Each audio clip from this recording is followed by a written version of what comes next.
Ya, entonces la charla de hoy, el coloquio de hoy lo va a hacer Kendry Vivas Ferrer de la Universidad Católica del Norte con el título Conjuntos asintóticamente seccional hiperbólicos. Gracias, Nelda, por la invitación en primer lugar. Y claro, antes de iniciar todo esto, la pregunta de rigor, ¿cuánto tiempo tengo? Giancarlo, ¿1 hora o no? Sí, pues, 1 hora, como todo coloquio. Sí. Ya, bueno, entonces es más que suficiente para mí. Ok, entonces el día de hoy lo que les vengo a presentar en sí es un poco de lo que yo hice cuando realicé mi doctorado acá en la universidad, ¿no? Aquí mi director de tesis fue el profesor Bernardo San Martín y bueno, y trabajamos en este tipo de cosas, ¿no?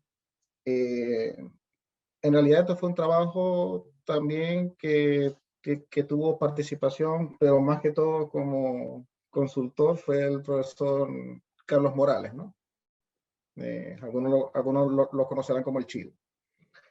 Entonces, en realidad, si este problema nace de un trabajo que ellos hicieron, ¿no? El profesor Morales y el profesor San Martín.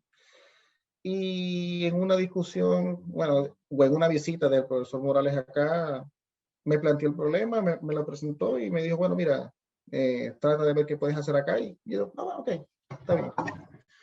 Y me leí el problema, me pareció súper interesante y a partir de ahí, hasta el sol de hoy, estoy trabajando en esto, ¿no? Aquí la estructura de la charla es muy básica, ¿no?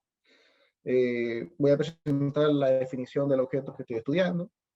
Voy a presentar el ejemplo que ellos, el primer ejemplo, al menos no trivial, ¿sí? De estos conjuntos. Voy a mostrar algunos de los resultados que obtuvimos en la tesis, ¿no? O durante este trabajo, y los problemas que quedan aún por resolver, ¿no? Eso es lo súper importante que hay en un trabajo de tesis, ¿no? Que queden cosas por hacer. Entonces, vamos a empezar. Antes de eso, vamos a hablar un poco del contexto, ¿no? O de motivación. Aquí, todo el mundo en un curso básico de doctorado de dinámica, de sistemas dinámicos, en particular, el primer curso de dinámica que uno se encuentra en un programa de doctorado es un curso de dinámica hiperbólica, ¿no? Y en ese sentido, a uno le dan la definición de conjunto hiperbólico y demás, pero cuando uno le hablan de conjunto hiperbólico, a uno le viene a la mente siempre este ejemplo, ¿no? La famosa herradura de Smale o la suspensión de la herradura, ¿no? Que esto es vamos a llamarlo, vamos a ponerlo en el contexto de flujo, es un conjunto compacto invariante en 3 dimensiones, en una variedad de 3 dimensiones, y en la cual tiene infinito o infinitas órbitas periódicas, ¿no? Entonces, y además satisface esa noción que Smale después lo llamó conjunto hiperbólico, ¿no? Pero en el fondo, cuando uno le hablan de hiperbolicidad, de una vez, ¿no? La herradura de Smale. Por otra parte, claro, estos conjuntos hiperbólicos satisfacen muchas propiedades interesantes de todo punto de vista, ¿no? Desde el punto de vista dinámico, topológico y ergódico, y se han sacado muchísimas cosas, ¿no? Pero entre el estudio de ese tipo de cosas,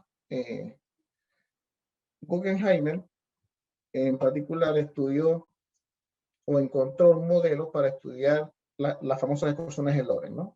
Sí, en el estudio de sus ecuaciones de Lorentz, para entender cómo es su dinámica, él muestra esto que está acá, ¿no? Que es el famoso tractor geométrico de Lorentz.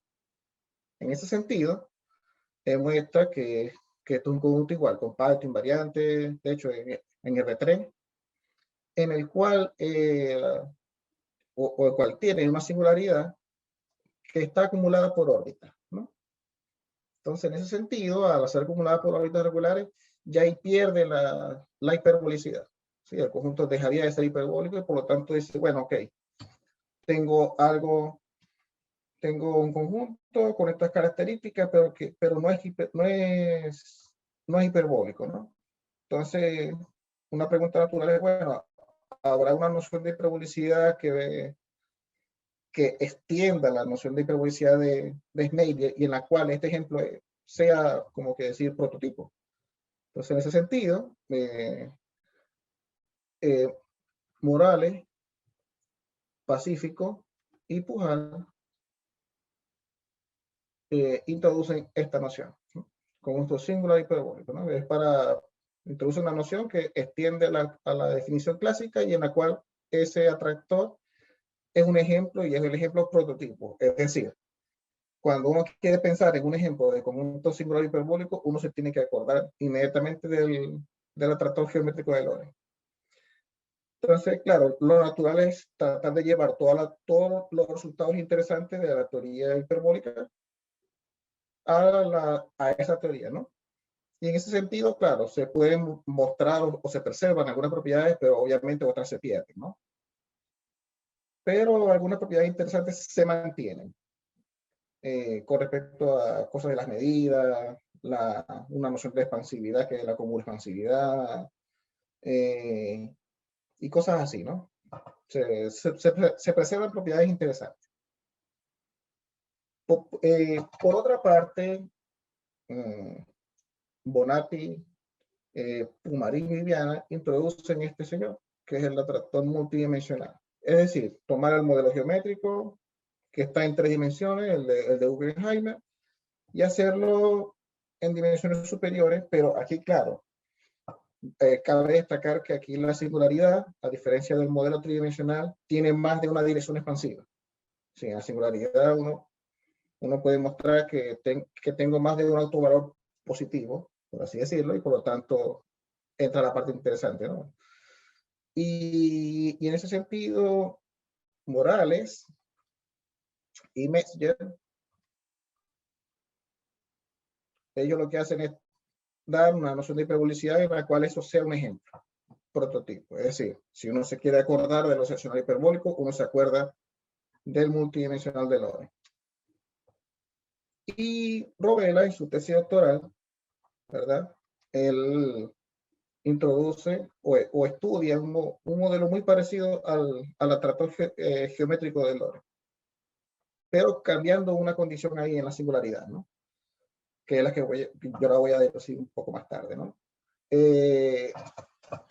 Lo importante, lo bueno de ese conjunto o del atractor que lo tiene es que él no es robustamente transitivo, sino que es persistente en medida. Eso lo voy a explicar luego.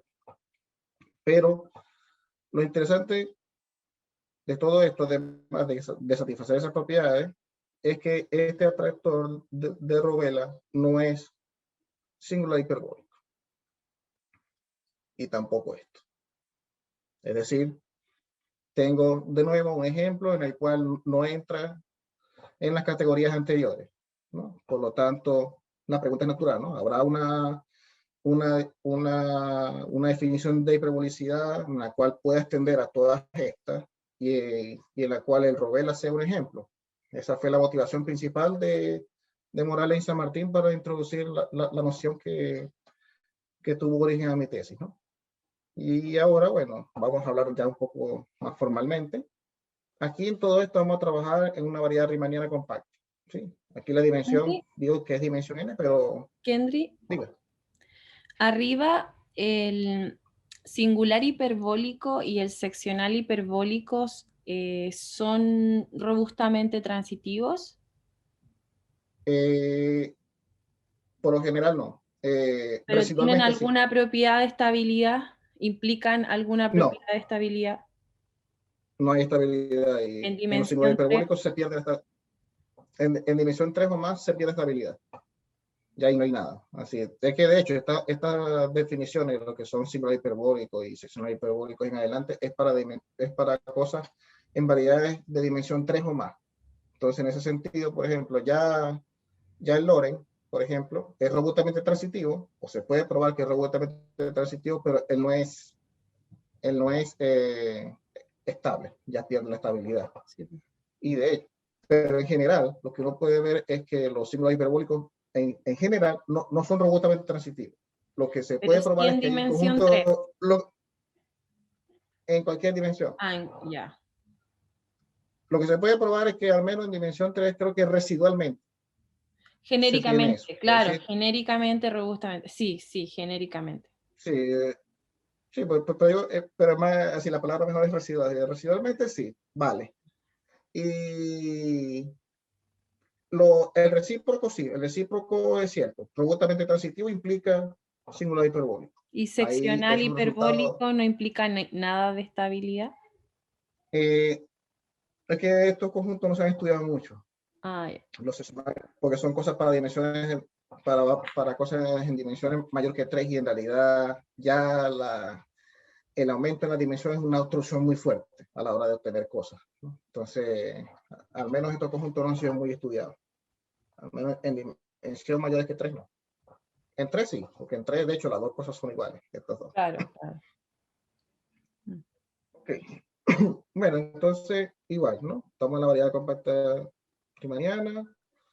Vamos a considerar X un campo de vectores y esta familia de difeomorfismo el flujo, ¿no? Y lambda un conjunto compacto invariante y vamos a suponer de entrada que es parcialmente hiperbólico, ¿no? Es decir, admite una decomposición de esta forma en la cual este subfibrado contractivo uniforme y este es el subfibrado central y que domina a estable, ¿no? Así que aquí la decomposición es dominada, pero la parte o una de las partes contrae uniformemente. Entonces, aquí vamos a dar la definición de cada una de estas cosas, ¿no? Al menos de las interesantes. Entonces, diremos que un conjunto lambda es singular hiperbólico. Aquí las condiciones, ¿no? Si las singularidades son hiperbólicas y existen constantes lambda y k positivas para las cuales se cumple esto, ¿no? Esta condición. Esta condición se puede ver como una expansión en volumen. Y esa condición se cumple para todos los puntos y para todo tiempo positivo, ¿sí? Es decir, que expande uniformemente el volumen. A diferencia de, recuerden que hiperbolicidad significa tener la decomposición y contrae uniformemente de un lado y expande uniformemente los vectores del otro. Aquí no, aquí estoy expandiendo el volumen. Entonces, a partir de ahí se empieza a hacer la diferencia clave entre un concepto y otro. ¿Okay?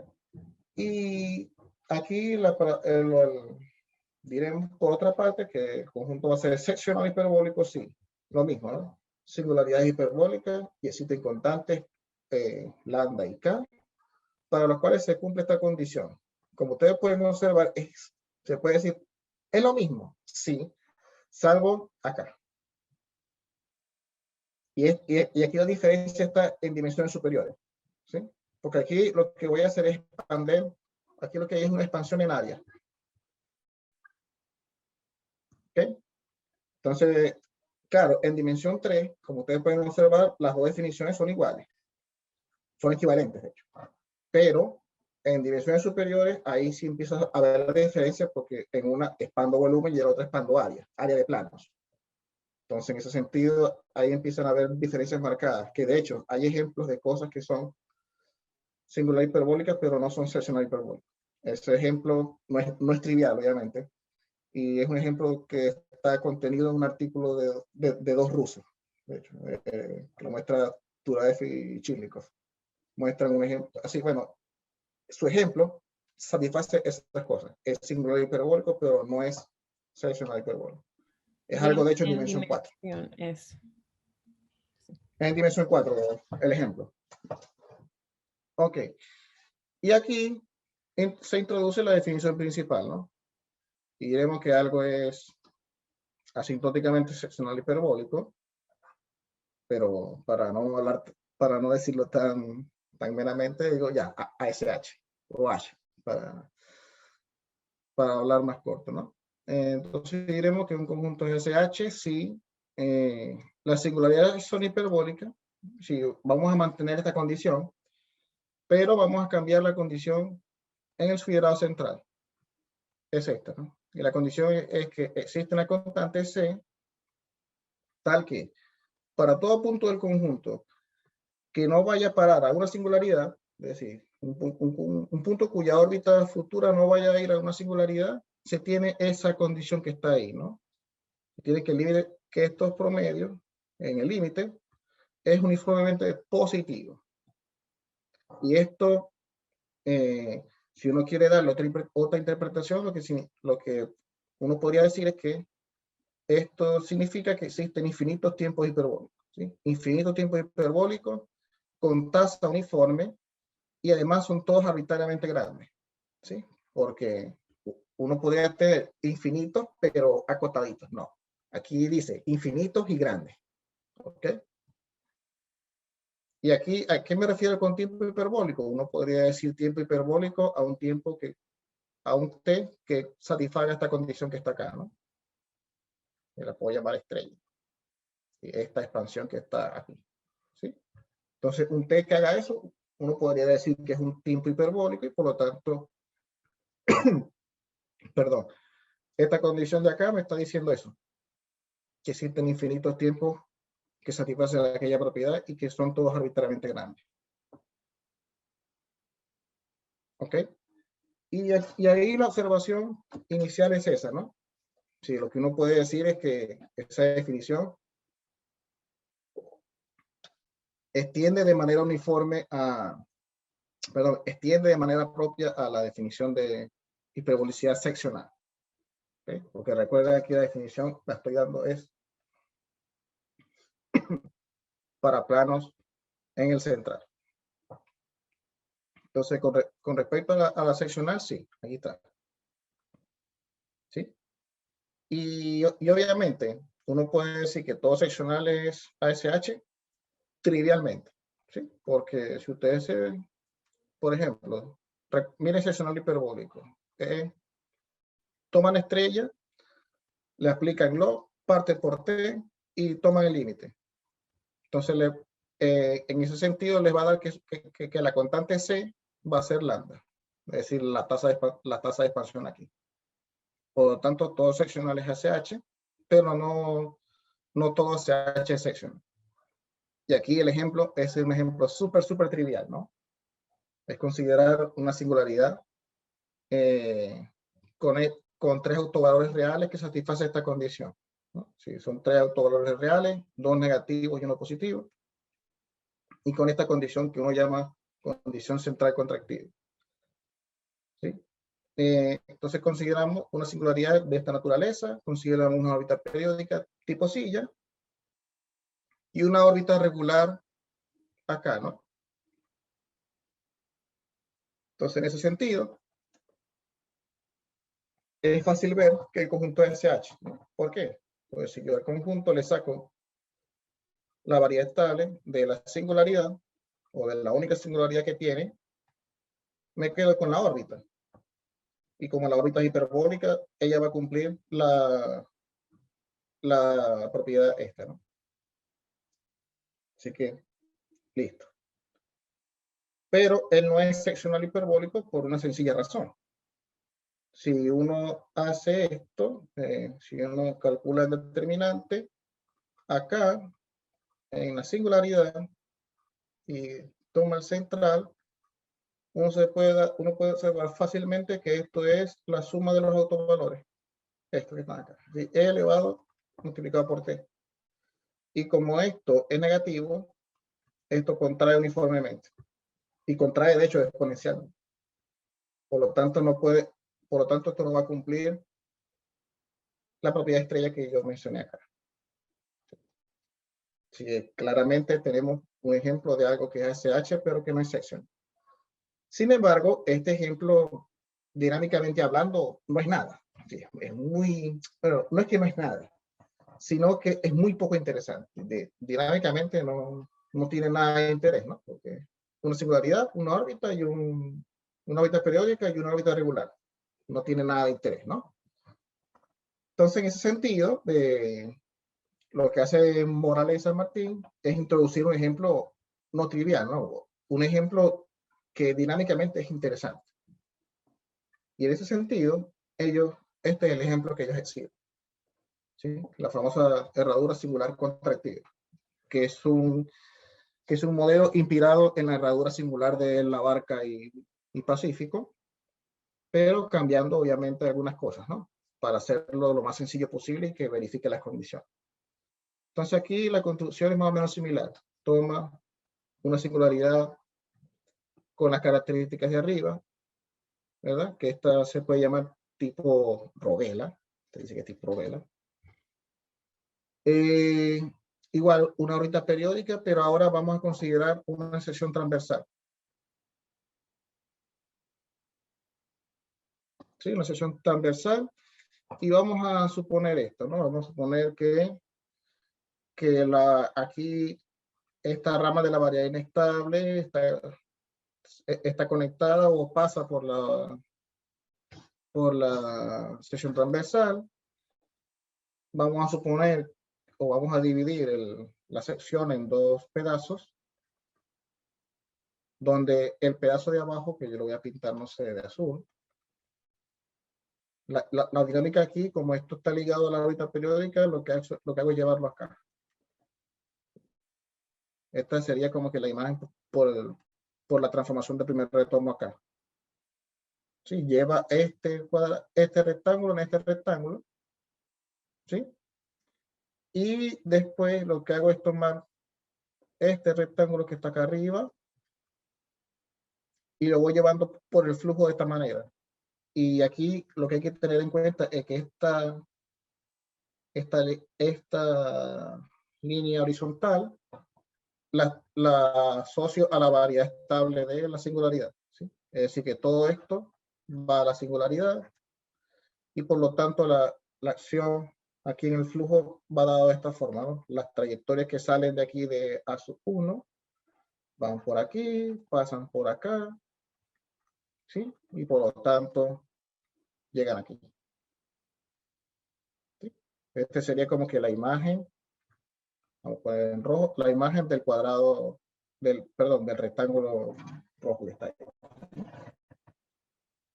Y uno puede mostrar que estas líneas, por ejemplo acá, ¿sí? la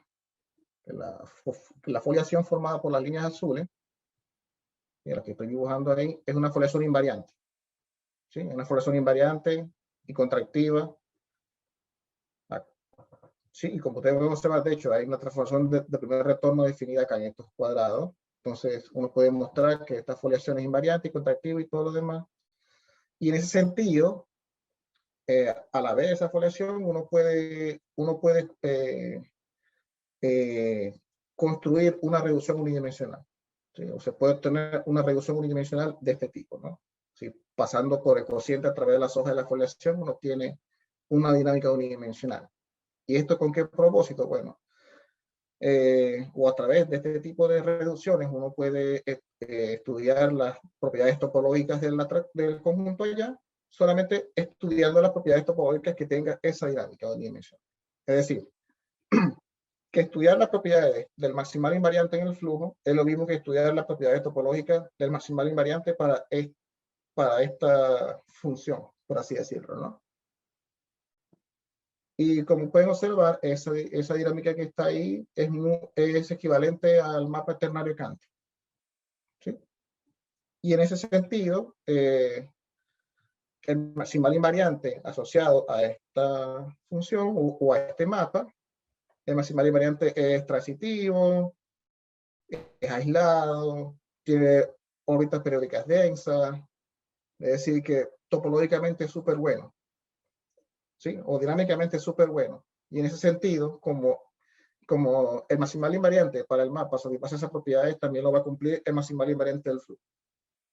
Simplemente, ¿no? Por la construcción que uno impone aquí. ¿Okay? Acá uno puede ver que aquí este error es mayor que 1 para entender que aquí la derivada es mayor que 1, aquí la derivada es mayor que 1, y acá tengo derivada menor que 1, y de hecho aquí tengo derivada 0.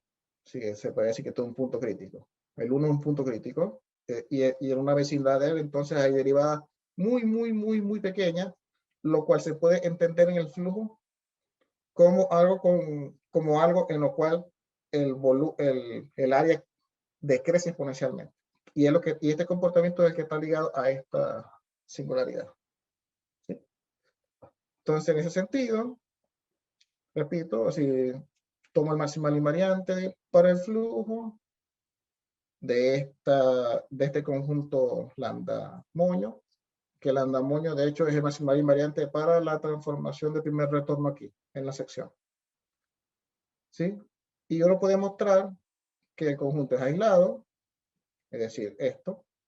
Si hay una vecindad en la cual el conjunto es el maximal invariante para el flujo en esa vecindad, tiene órbitas periódicas densas, eso es porque su dinámica unidimensional tiene órbitas periódicas densas, es transitivo porque la dinámica unidimensional, el maximal invariante es transitivo, y él va a ser asintóticamente seccional hiperbólico. Eso se debe más que todo a que si uno tiene aquí, por ejemplo, puntos acá que tienen derivadas muy malas, derivada muy mala me refiero a derivadas con norma menor que 1, o derivadas muy chicas, eventualmente va a recuperar derivadas a través de esta zona. Si uno, por la forma en cómo se construyó el conjunto, uno puede mostrar que las órbitas aquí se va a pasear mucho tiempo en esta zona y en esta zona. Y al pasearse mucho tiempo por esas zonas, uno puede mostrar que esa derivada mala se va recuperando en el camino. Y esa recuperación es consistente con el tiempo que voy pasando la órbita en el flujo, y por lo tanto puedo obtener las estimaciones. Entonces ellos muestran que ese conjunto es ACH, pero no es seccional hiperbólico, obviamente por la condición impuesta acá, ¿no? En la singularidad. Sí, pasa exactamente lo mismo que aquí. ¿Ok? Entonces, hasta ahí vamos bien, ¿no? Entonces, tenemos ejemplos interesantes de conjuntos que son ASH. Pero, claro, ellos muestran todo esto, ¿no? Que ellos muestran esto y demás, pero ellos todavía no han respondido a la pregunta. ¿Sí? El Rovela, ¿será o no será? ¿Sí? Quedó eso en el aire, solamente ellos dan la definición, dan el ejemplo, pero queda eso en el aire, ¿no? Entonces, mi trabajo de tesis fue ese, bueno, vamos a responder esa pregunta y otras más que hayan, ¿no? Y en ese sentido, aquí vamos a iniciar con los resultados que yo obtuve, ¿no? O con algunos de los resultados obtenidos. Y entre ellos está este lema, ¿no? Un lema que se llama lema hiperbólico. Ese lema dice lo siguiente.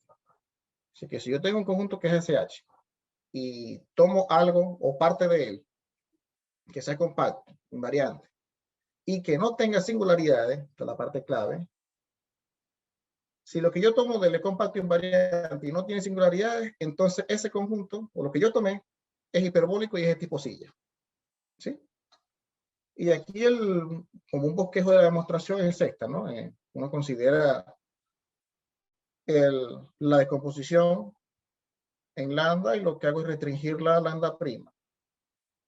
¿Sí? Y en cada punto de lambda prima, como ustedes pueden observar, aquí tengo obviamente mi dirección del flujo. Como no tiene singularidades, esto siempre es distinto de cero, ¿no? La dirección del flujo me va a dar un vector no nulo, y por lo tanto yo puedo considerar su vector, perdón, su plano normal. ¿Okay? Considero su plano normal, y a partir de la decomposición uno puede definir una transformación, ¿sí? Que en realidad va a ser un flujo. En cada t, así uno puede definir esto para cada t, y esa familia de transformaciones es lo que uno puede llamar flujo lineal de Poincaré. Que el efecto es este, ¿no? Toma un vector del tangente, bueno, de hecho un vector del normal, porque esta proyección, esta familia está definida en los normales. Entonces, ¿qué es lo que hago? Tomo un vector en el plano normal, le calculo la derivada por el flujo, y después proyecto sobre este normal, ¿no? Sobre el plano normal, y eso me va a dar una transformación lineal bien definida y todo lo demás. Y esa familia de transformaciones es lo que uno llama flujo lineal de Poincaré. Entonces, lo que uno hace, ¿verdad? Es usar este resultado que es súper poderoso. Así, mostrar hiperbolicidad en el flujo, así, en el conjunto, ¿sí? Que está en la variedad, es lo mismo que mostrar hiperbolicidad de ese flujo en el fibrado tangente. Sí, que no estudie hiperbolicidad en la variedad, estudiando hiperbolicidad arriba,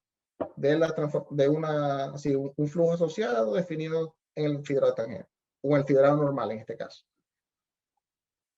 Y después, bueno, uno usa las propiedades que tiene la decomposición, ¿verdad? Para poder encontrar lo que yo quiero. Bueno, para mostrar que es hiperbólico, recuerden, esto está definido en el fibrado normal. Es decir, que en cada punto, el plano normal se divide en dos subfibrados en donde uno contrae y uno expande. Entonces, listo. ¿Cuáles van a ser esos fibrados? Voy a tomar simplemente las proyecciones del fibrado estable y del plano, bueno, perdón, del espacio estable y del central, proyectos sobre el plano normal y eso van a ser los candidatos. Y listo. Como esto contrae y este espacio es simplemente un proyectado de este subespacio, él también contrae. Listo. Ahora, ¿cómo veo que el otro va a expandir? Bueno, ahí es donde uso la condición de que sea SH y la condición de que no tiene singularidades y la condición de la compacidad. Porque usando esas tres condiciones juntas, uno puede mostrar que existen tiempos hiperbólicos acotados. Es decir, claro, eso es lo que me faltó mencionar anteriormente, ¿no? Si bien tengo tiempos hiperbólicos, los saltos entre esos tiempos pueden ser muy, por así decirlo, así, esos cambios o esos saltos entre tiempos hiperbólicos, yo no los puedo controlar, no se pueden controlar. ¿Ok? Así, no hay forma de medir, o no hay forma de dar un control sobre esos tiempos hiperbólicos o la distribución de esos tiempos. Entonces, lo mejor que puede hacer uno es ver que existe nada más. Pero cuando uno está en presencia de esta hipótesis, uno puede decir que los tiempos son acotados. Así que en donde va a expandir el volumen, o los tiempos en donde va a ocurrir esa expansión, son acotados. Y ahí estamos listos, ¿no? Y de hecho, tengo que esos tiempos son acotados y los tiempos son válidos para todo plano, porque recuerden que la definición es en cada plano, ¿sí? Es decir, que si yo cambio el plano, cambio el tiempo. Pero no, aquí con esta hipótesis garantizo expansión agotada para todo punto y todo plano. Y a partir de ahí, bueno, como tengo la propiedad para todo punto y todo plano, considero un plano en particular que va a ser este, ¿no? Considero el plano tomando un vector de norma 1 y la dirección del flujo. Y a partir de ahí, tomando los tiempos hiperbólicos de acá, uno puede encontrar esta constante. Encuentra esa constante para el cual es esto, que es la norma mínima, ¿sí? Que la norma mínima de esa transformación restricta a ese subespacio expande. Es decir, crece exponencialmente. Eso quiere decir que va a expandir vectores. Que va a expandir vectores acá. Por lo tanto, bueno, como uno de los subfibrados va a contraer, así, los vectores contraen con la transformación y aquí los vectores van a expandir, tengo hiperbolicidad del flujo Poincaré y como tengo hiperbolicidad del flujo Poincaré, tengo hiperbolicidad del conjunto. Y esto, de hecho, es un resultado súper importante porque a mí me permite rescatar mucho de la teoría hiperbólica clásica, ¿no? Sí, es decir, que respecto a ese conjunto, que en lambda, o en lambda prima, perdón, vale todo lo que yo sé que vale en el mundo hiperbólico, ¿no? Por lo tanto, uno rescata mucho de allá para poderlo usar en estos contextos. ¿Ok? Y eso sería como que un primer resultado. Que si bien Morales y San Martín lo enunciaron en su artículo, ellos no lo demostraron. Ellos como que simplemente dijeron, no, ya, eso vale. Entonces, uno de mis resultados en la tesis, bueno, vamos a dar una prueba explícita de ese resultado y aquí está. ¿Sí? Y ahora lo que le voy a presentar es el resultado principal. ¿Ok? Acá, ese fue el resultado principal o el que yo considero el más importante en la tesis. ¿Sí? Que es mostrar que el atractor de Rovella, que el que presenté al inicio de la charla, satisface mi propiedad, que es la propiedad SH, pero además la satisface de manera casi dos persistente en la topología C3. ¿Y a qué me refiero con eso? Me refiero a lo siguiente. Me refiero que, bueno, vamos a suponer que TX0 es el campo de vectores en el cual tengo yo el modelo original, que es el que le voy a mostrar a continuación. En ese modelo, o para ese campo, existe una subvariable n de codimensión 2, en la cual, si yo considero cualquier subvariedad m de dimensión 2, esto es en el espacio de campo de vectores en esa variedad. ¿Sí? Si yo tomo una subvariedad m de dimensión 2 transversal a n, todo punto de esa intersección es un punto de densidad total. ¿A qué me refiero? Que si yo tomo un puntito de esta intersección y tomo cualquier vecindad, ¿verdad? Siempre voy a poder conseguir un conjunto de medida positiva de parámetros, aquí A, B, si un conjunto de medida positiva le ves, acá, si un conjunto de parámetros de medida positiva, tales que el conjunto maximal invariante para los campos asociados a esos parámetros satisfacen la propiedad SH. Es decir, que no solamente el modelo original lo es, sino que hay un conjunto de medida positiva en el cual se cumple la misma propiedad. ¿Okay? Y ahí es lo que hay que entender lo que es el modelo de Rovella. Si el atractor de Rovella en realidad es una configuración. Si no es un solo ejemplo, así el Rovella es un ejemplo, es una construcción base, pero por lo general es una configuración de atractores con ciertas propiedades buenas. Y aquí se lo voy a enseñar, ¿no? Kendry, ahí la dimensión de M es 3 o 2. 2, porque la n es de codimensión 2, así que N es de codimensión 2. N codimensión 2 y M es la que tiene la dimensión complementaria. ¿Sí? Y estoy asumiendo que es transversal. Ya. ¿Sí? Que la intersección es transversal. Entonces, okay. esa intersección. Y la variedad es dimensión 3. Sí, pero no, aquí esta subvariedad M o es sobre está, esto es acá, en los campos, en el espacio de campo. Sí. Y esta es la variedad base en la que estoy trabajando. Así, esta M cursiva es en el espacio de campo. Sí. Ya. Ok. Entonces, ¿qué es lo que vamos a hacer? ¿Qué es lo que le estoy diciendo? Esto, ¿no? Si lo que mostré en el resultado efectivamente es esto. De hecho, que existe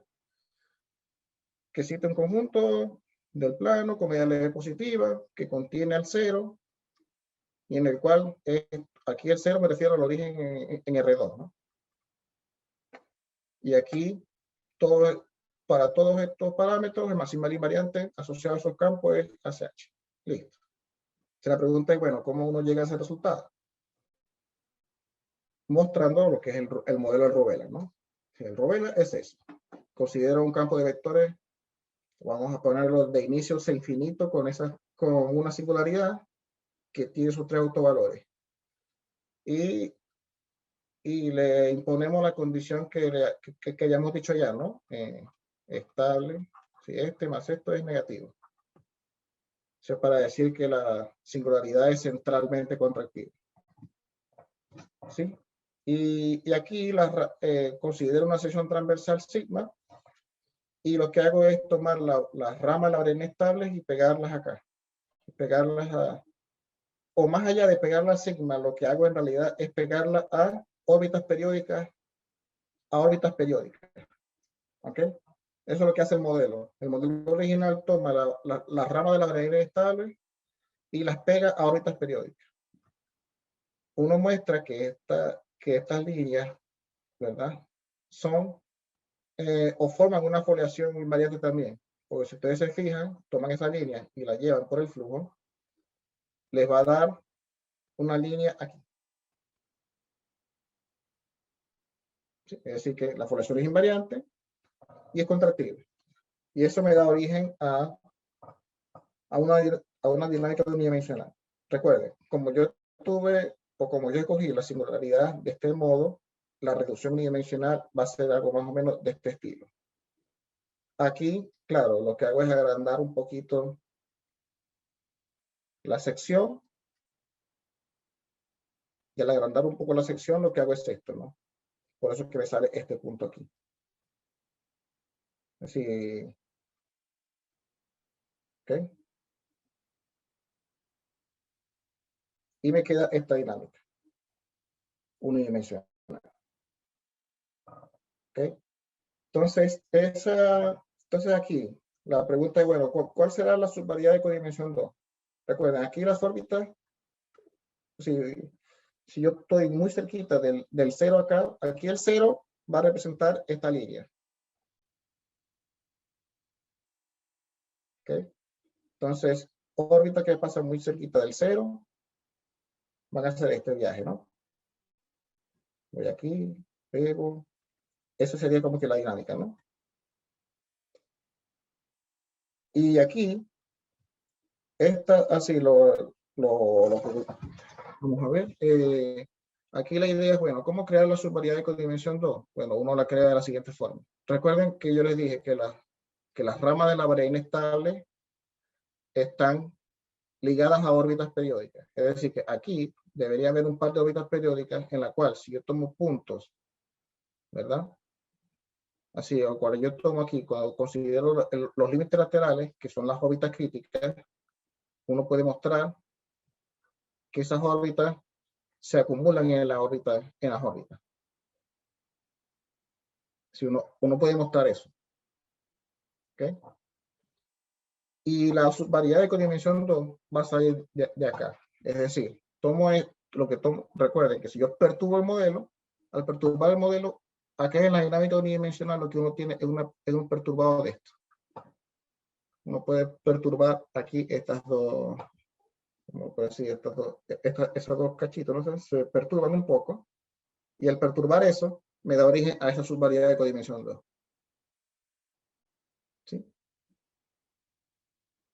Y esa es la subvariedad clave. ¿Por qué? Porque Rovella, en su trabajo, cuando escribió el atractor, ¿verdad? Él muestra que existe un subconjunto con medida positiva LB, en el cual contiene el 0. Aquí el 0 me refiero a esto, ¿no? Aquí esto lo llamo el campo X0. Y los demás son los perturbados. Entonces aquí él consigue un conjunto de medida LB positiva que contiene el 0 y en el cual el 0 es un punto de densidad total.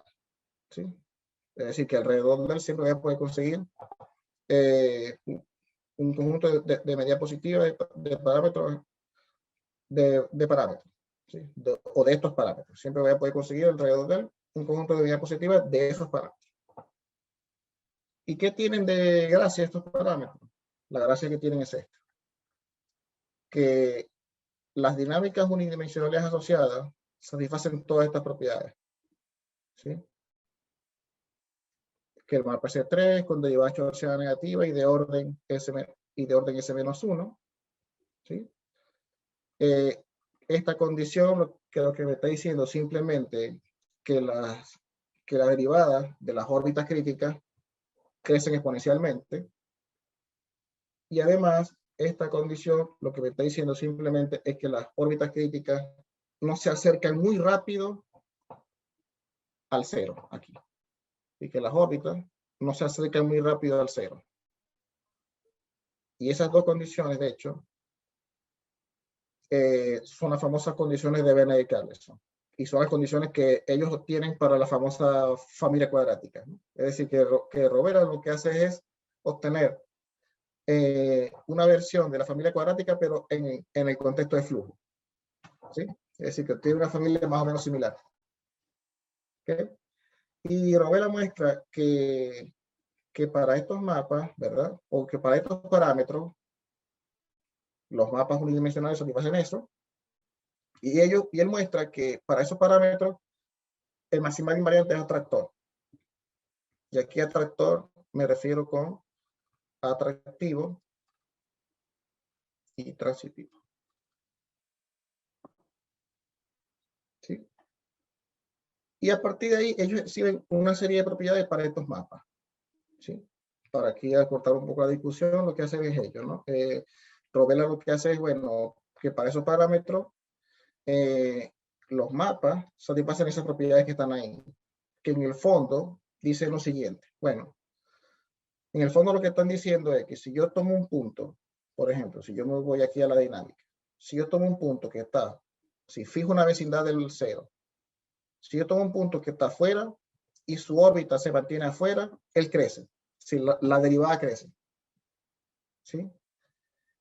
Y de hecho, y crece de manera uniforme. Eso es lo que dice la primera propiedad, en el fondo. Y la segunda propiedad, que está acá, si bien es un poco técnica, en pocas palabras, dice lo siguiente. Que si yo parto aquí, cerquita del cero, si yo parto muy cerquita del cero, ¿cierto?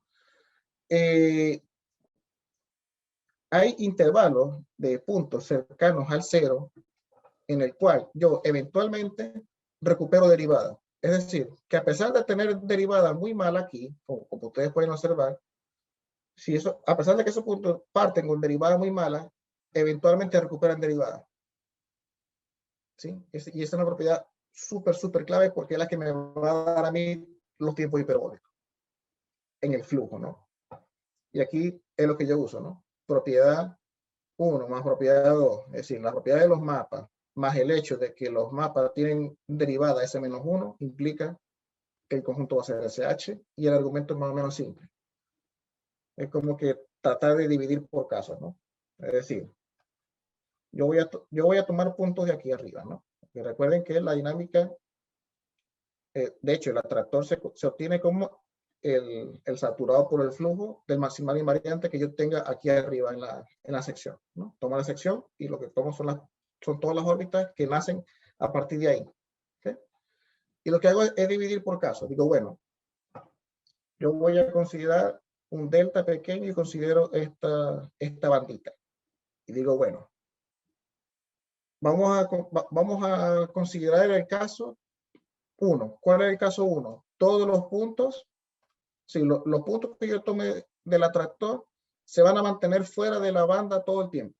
Sí, nunca pasan por a su delta. Ellos nunca van a pasar por ahí. Entonces, él hace el viaje, ¿cierto? Y a medida que va haciendo el viaje, él nunca va a pasar por la banda. Y que nunca pase por la banda significa, ¿verdad?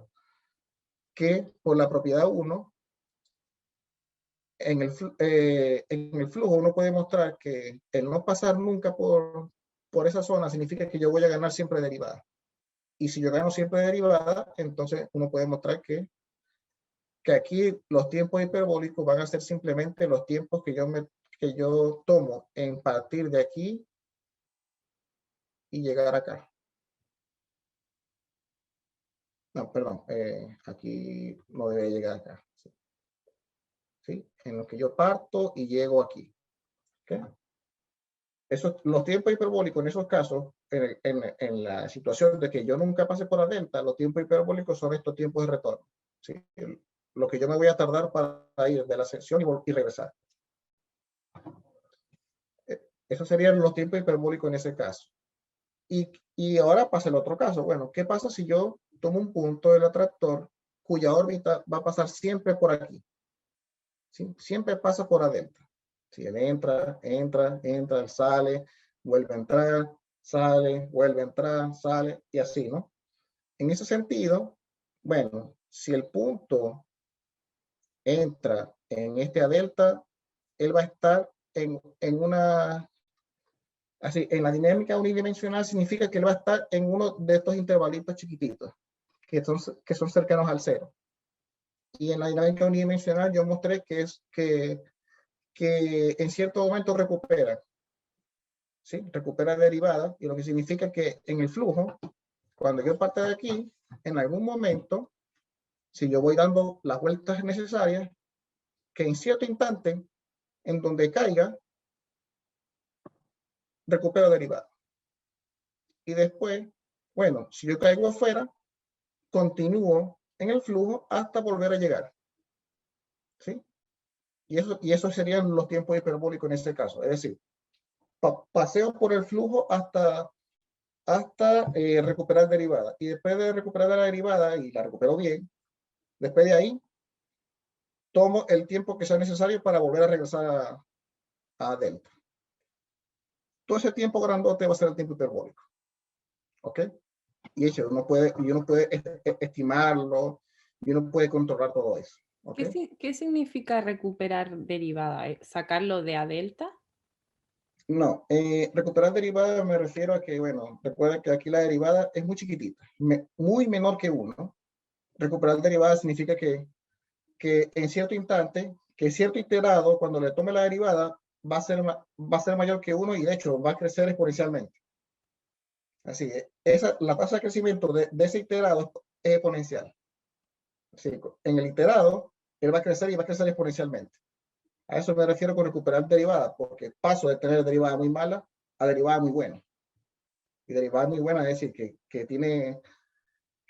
la derivada es grande y crece exponencialmente, de hecho. A ver, ¿y eso se puede hacer cerca de la singularidad? O sea, si yo tengo porque si yo tomo un vector de una órbita que pasa cerca de la singularidad y como que le aplico el diferencial de un tiempo, tú dices que ahí esa derivada diferencial del tiempo en ese vector es muy pequeña, pero de alguna forma tú la Es recuperas y la determinante. agrandas. Es determinante. Sí, aquí estoy viendo el determinante. Aquí en el flujo uno mide el determinante. Uno ve que cuando yo cuando yo paso cerquita de la singularidad, el primer viaje, por así decirlo, llega así, esa distorsión es muy pequeña. ¿Sí? Sí, decrece el determinante, decrece ahí. Sí. Pero uno puede mostrar, usando la dinámica unidimensional, uno puede mostrar que a pesar de ser muy malo, eventualmente pasa de ser muy malo a ser muy bueno. Claro. Es decir, que Ya, se pasa de recupera crecer en otro exponencialmente. tiempo, no en ese tiempo, pero en otro tiempo No, más adelante. sí, eventualmente eso va a crecer. Es decir, que yo puedo pasar, por ejemplo, aquí, parto de un planito. En un tiempo se pone muy chiquitito. Sí, así, la distorsión es así, hace que esto sea muy chiquitito, pero eventualmente se puede poner así, muy grande. Si el tiempo hiperbólico es este. Ya, hasta cuando sea grande. Y grande exponencialmente. No grande cualquiera, sino grande exponencial. Es decir que puede pasar muchísimo tiempo. Ok. Y ese sería como que más o menos a pocos rasgos la prueba, ¿no? Y aquí, entre los resultados, uno puede mostrar esto que es más bien del tipo ergódico, ¿no?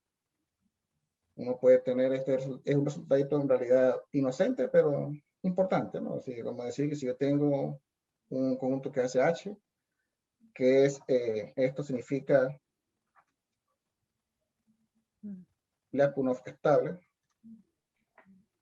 Y aquí esto no es la estabilidad según Lyapunov en el sentido de cosas diferenciales.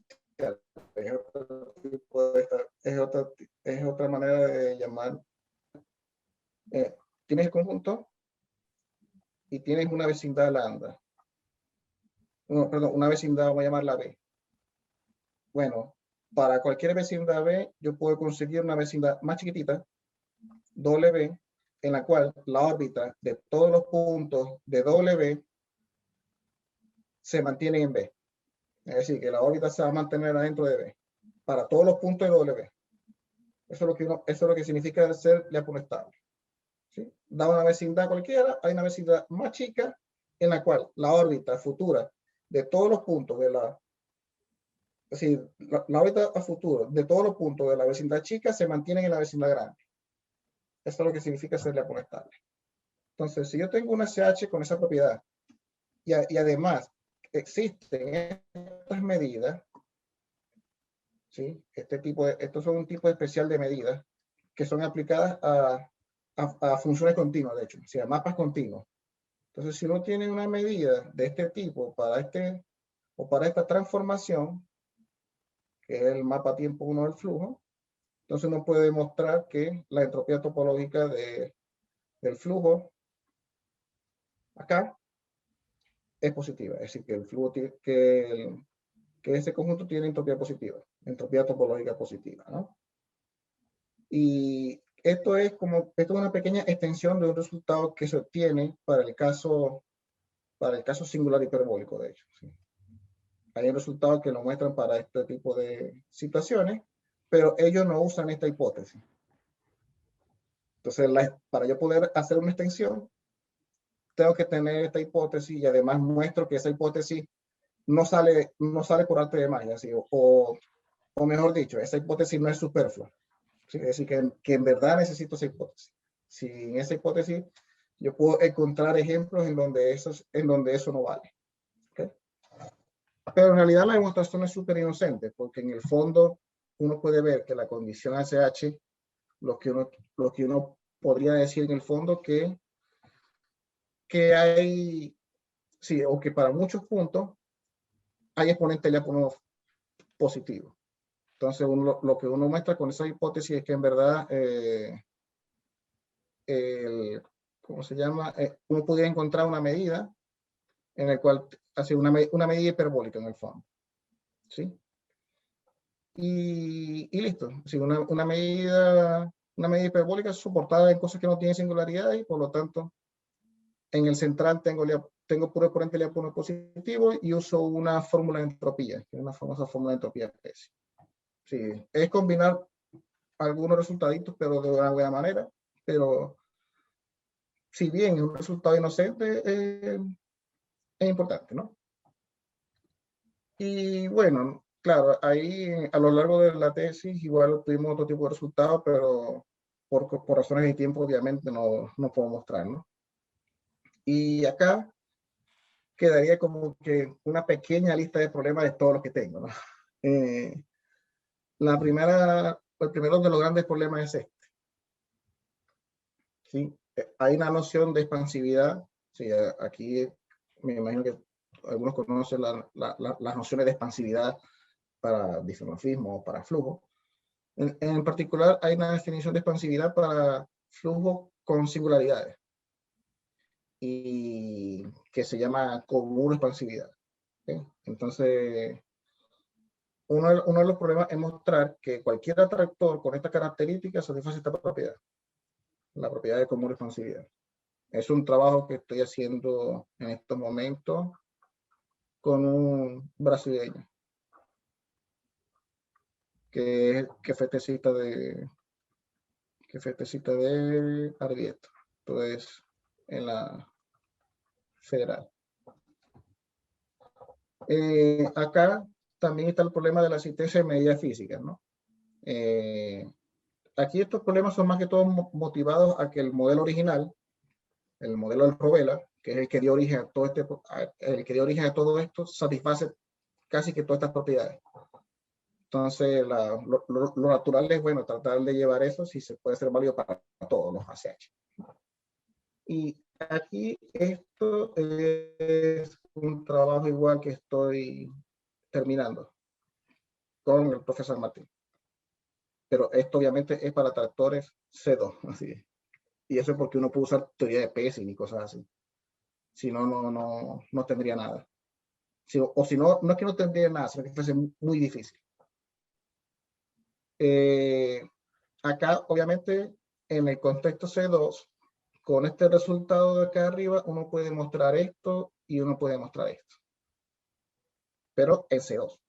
C1 queda abierto, ¿no? En C1 sería un problema abierto. Y también está este problemita, ¿sí? Ya que hay un atractor multidimensional que satisface condiciones buenas, me gustaría a mí construir un atractor multidimensional, pero que sea esto, ¿no? Es decir, construir ejemplos de cosas que sean ASH, pero en variedades que no sean de dimensión 3, ¿no? Que sea algo de dimensiones mayores y que presente propiedades interesantes realmente. Hay un ejemplo, ¿verdad? Pero así, al menos en mi contexto, bueno, lo que yo quiero estudiar es muy malo. Es decir, que ese ejemplo no se puede tomar y verificar, ¿no? Eso hay que agarrar el ejemplo, desecharlo y hacer otro, completamente nuevo, y que cumpla la propiedad. Esa sería la parte, el reto aquí, ¿no? Como que hacer la construcción completamente nueva. Y este para mí sería el problema más difícil, súper difícil de todo. Persistencia, porque es persistencia en algún tipo. Porque recuerden el problema de persistencia acá, ¿no? Aquí el problema de persistencia es específico. Dos persistentes y en esta y aquí en la topología bien específica. Entonces, el problema en general, no sé. Sí, no sé qué tipo de persistencia y no sé en qué topología se vaya a dar. Sí, porque aquí esto es un mundo súper raro. Sí, un mundo muy raro y ya, por ejemplo, hacer o estudiar bifurcación de este tipo de atractores es, si no se ha hecho absolutamente nada y es súper difícil. Entonces, ahí está el reto, ¿no? Lo que queda como por hacer. Sí, yo creo que todo esto me va a llevar mucho tiempo, pero al menos los primeros problemas sí creo que los puedo resolver. Pero al menos el último sí creo que es un problema súper difícil. Y bueno, con esto cierro la charla y bueno, muchas gracias. Gracias, Kendry. Aplausos virtuales, por favor. O si quieren abrir su micrófono.